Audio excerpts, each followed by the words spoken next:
Hello and welcome to Tech Town Season 3, Episode 5, here where we learn all things tech. I'm Mr. Ellsberg.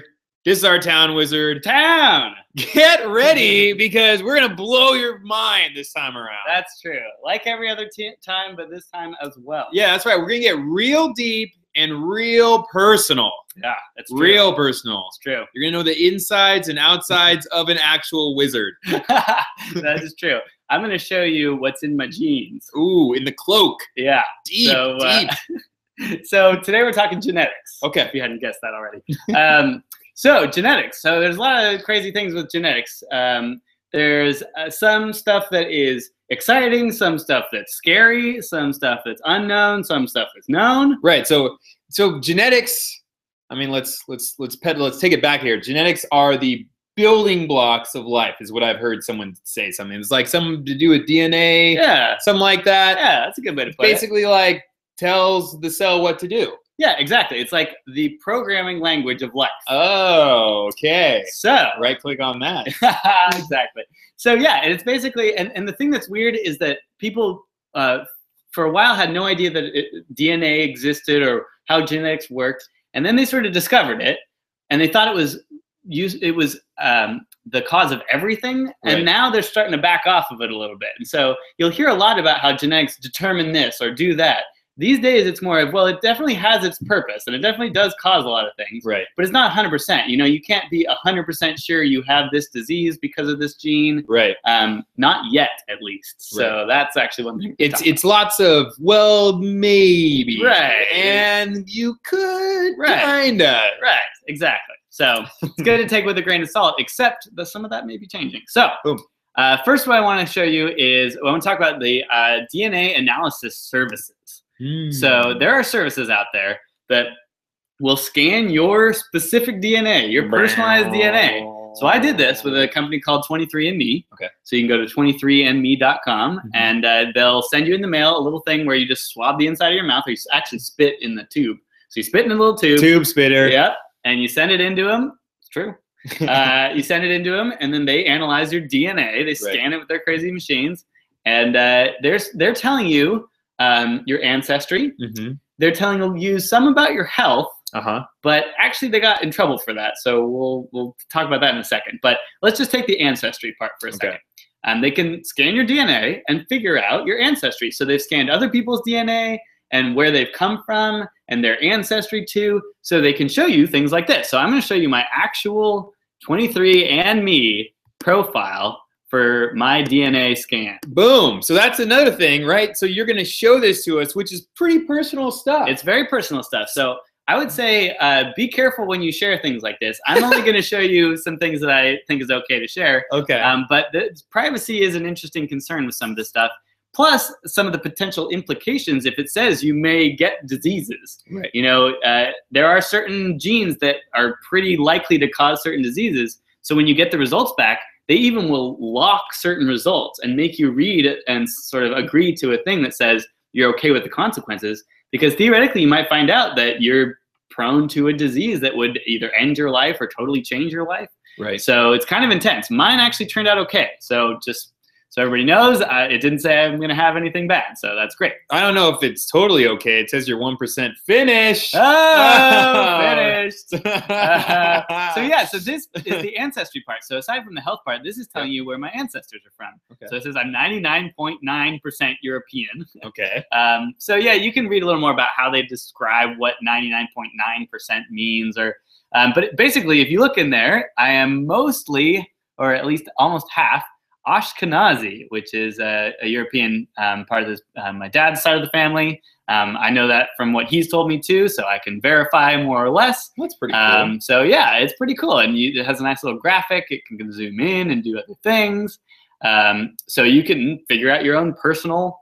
Oh yeah, I'm just very cool. In the Mongolian, I guess. Well, that's way up in the in Russia, right over there. It's the closest. It's where Sarah Palin can see this. Of course, right. Yep. I don't want to be related to her. People. This is where they send people if they do something horribly wrong. Oh, I see. Yeah, up to Siberia in the Yakut. Okay. Yeah, very cool. So yeah, it could be part horrible prisoner. Okay, so this is just the ancestry part. But check out, I'll show you some of my health results. Check this out, my health overview. And like I say, everything turned out well for me, so I'm pretty happy about that. But be careful with this kind of stuff. Or did it? It says, okay, here are my elevated risks. I have a little bit higher chance of prostate cancer.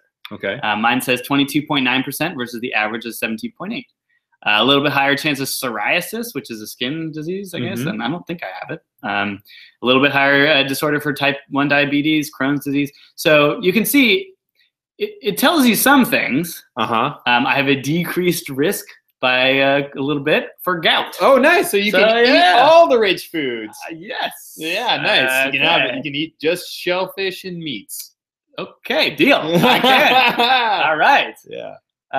So cheeses too. You have to eat a lot of cheeses. Oh, okay, I can do that. Here, inherited conditions. These are some of the ones that were locked. The variant in your genes present, meaning that you may end up with this disease. Whoa. So part of this is kind of understanding what they mean by variant absent, variant present, the reds, the numbers. Here's one for traits. Alcohol flush reaction. Result, does not flush. So they've narrowed down the gene for what makes people flush when they drink alcohol. And it's saying, I don't have that gene. Wow. Or bitter taste perception. I can taste bitter things. Okay.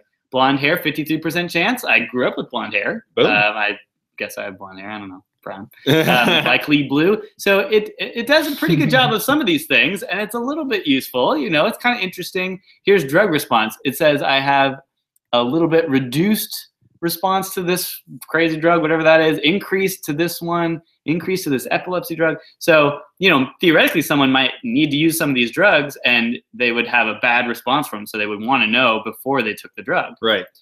So yeah, anyway, that's the overview. It does a little bit more in depth of that, but also it doesn't save the world. Yeah, it doesn't, you know, totally change my life. Right. But I think the more interesting thing is some potential there. So we'll talk in a second about what could happen if they scan maybe a few years down the road and find something that's really problematic that can cause some weird situations. So right.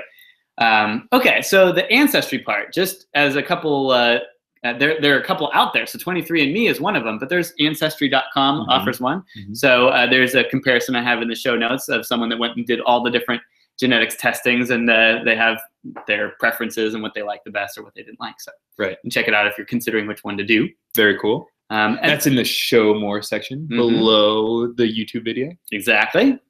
And there's actually been genetic testing that's been going on for a while. There's paternity testing.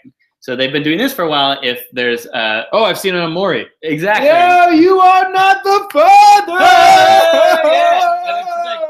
No, you are. You are. You're not the father. And so that's a weird way of showing that you can figure out who the father of a future baby is. Right. So that's been around for a while, and they can test certain ones of these genes. Right. They've gotten really accurate with that. But now it's telling more than just the father or the sex of the baby. Right. Okay, taking another quick sideways turn, CRISPR. Now, CRISPR is, in the last couple years, a technology that was invented and now starting to actually get results. It's good. Out of. I've got one in my fridge. You got a CRISPR in your fridge? Yeah, yeah. It's nice. Real nice. Put all my veggies in there. Oh, really? Perfect. Well, see, I think this is a different one, actually. What? Yeah, they invented a new one. Doesn't just keep your stuff cold. It turns out you can actually modify genes. So all along, once we've known about genes, we've known kind of what they sort of do, but not as much how to change them. Right. And then for a while, we started figuring out a little bit how to change them, but not how to change them very specifically, not with very much precision. Right. And then just a couple years ago, this technique called CRISPR, it's an acronym and stands for other stuff. You can watch the video. It'll explain it way better than I will. But I just want to make you aware that it really is a game changer. It seems like it is being able to modify DNA in a way that we never have before. Right. And so I just want to read this quote from the article. I was trying to figure out what uses there are, because everybody was just saying, oh, it's a game changer. It allows you to do that stuff.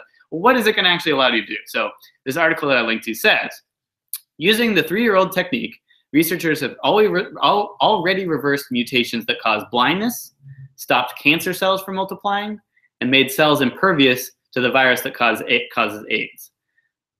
Our agronomists have rendered wheat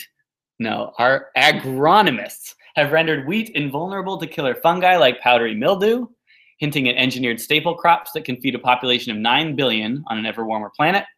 Bioengineers have used CRISPR to alter the DNA of yeast so that it consumes plant matter and excretes ethanol, promising to end reliance on petrochemicals. They've launched startups, pharmaceutical and agricultural companies. Two most powerful universities in the US are warring over it. So this is just a little bit of like some of the hype about it. Obviously, that's pretty big hype. So I think it's not there yet to cure all these diseases yet, but it is this method that we didn't have before. Right. And so it's in everyone's fridge, huh? And then we just it's almost going to be. It seems like these machines are popping up everywhere. So let me know if you got one in your fridge. Future. Okay, and then last to tie all these things together, I want to talk about the movie Gattaca. So you got to see it. If you haven't seen it yet, you got to go back and watch it. If you've seen it, see it again. It's a movie that takes place in the future, and it really has to do with this genetic stuff. But it takes it to the extreme. It's set in about 30 years in the future, 50 years in the future, where we're traveling through space, and there's astronauts going to all these different planets, and they can test your genetics when you're a baby to see what diseases you may have in the future. Right. Now, the problem becomes when the protagonist, he is tested as a baby to find out that he's going to have a heart condition. But he's going to have the heart condition when he's in his 20s or when he's 30 or so. But nothing until then. He's going to be a perfectly healthy baby. He's going to grow up just fine. And then about the age of 30, he will probably have a heart condition, which gives him a heart attack and he dies. So the problem with that is, for his life, he wants to be an astronaut. He wants to zoom around in space. But the astronaut program won't allow people to be pilots that have potential heart conditions, where if they were to have a heart attack, they would, ruin the life of their crew or they'd crash the ship or something. Right. So they just say, nope, can't become an astronaut. And he doesn't like that. He wants to be an astronaut. Rules. And not only rules, it's rules for this future thing that may or may not happen. And so you actually, in this new world, you can't just say no. You actually have to assume a new identity. So he like burns off his fingerprints and becomes a new person just to become an astronaut. Anyway, it's an amazing movie. It's entertaining, but it also, I think, is fairly accurate in some of these questions that we may have to start thinking about. Because if you imagine 23andMe tells you some of these things earlier and earlier, there are going to be consequences. Right, like should you let someone drive a school bus? Right. Or something like that. Exactly. Or, should you let somebody, be a pharmacist? Right. And we have some of these things today, but it's for people that already have a condition that has proven to be a problem. Right. This is about future conditions that may or may not exist. There's an 80% chance that it may exist. And we don't quite even understand why, or if that's 80% is real or right. What do people say about this? So people say everything on both sides of the issue. So I think what is important to know is that it's not all bad, because some of this genetics testing can really find and maybe even prevent problems that are going to come up later. Right. So let's not be too scared of it, because think of how many lives could be saved if these disorders are found and then maybe even cured. Right. But on the other hand, I think it is something to think through. I think a lot of times with technology, people just invent stuff and we go with it because we have to. This is getting into the area where we may want, and I think the UN has even called for, some pre-thought about this sort of stuff. Right. So we sort of decide what we do want to do versus don't, and then go do it rather than the other way around. Right. You don't want to be reactionary when it comes to messing with a genetic code. Yeah, there's some of these things, and nuclear weapons and things. There's some of these things where I think we may want to have the discussion first rather than just sort of do it. Right. But there are lots of good potential things. There's lots of weird, scary future things. Watch the movie Gattaca. I think it will really explain it all.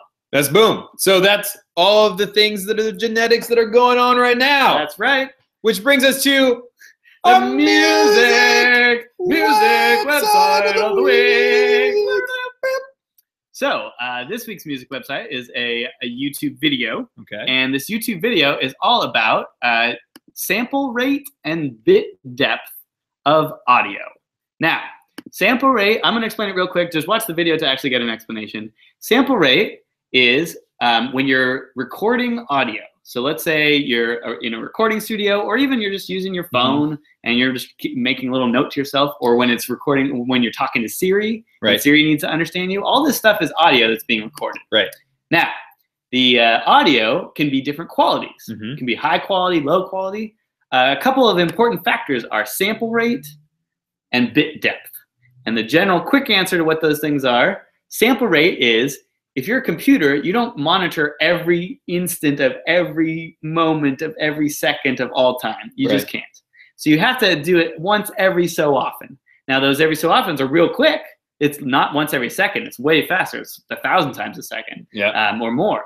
But it is some finite amount that it's sampling. So you can imagine if it's like, hey, what's going on audio? Hey, what's going on audio?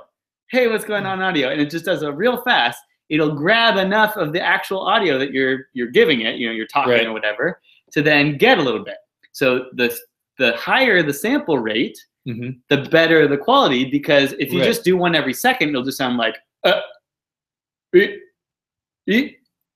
but if you do it every half second, but if you do it 1,000 times a second, it sounds real good because it can hear the whole thing, right?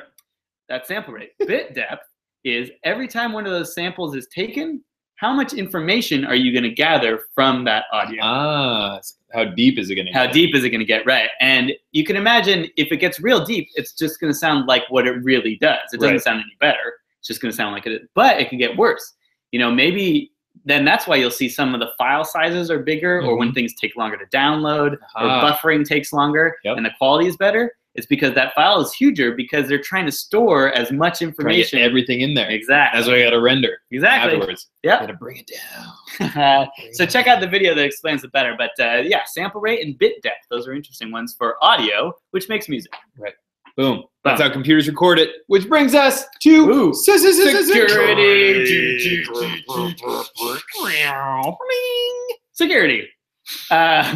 So this is just mentioning a security blog that this guy, Brian Krebs, writes. Okay. It's called Krebs on Security. Not Crabs on Security. No. Next week we'll talk about Krebs on Security because Krebs know a lot about security.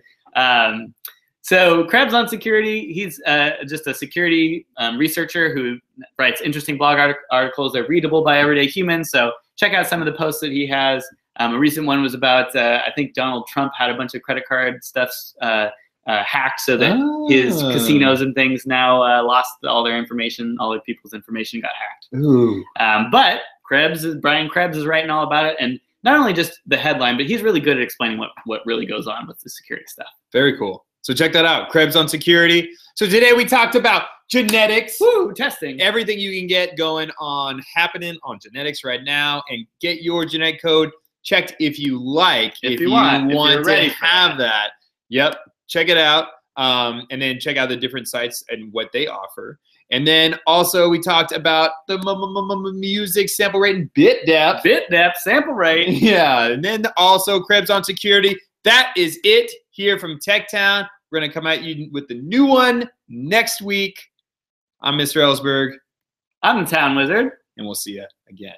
Take care.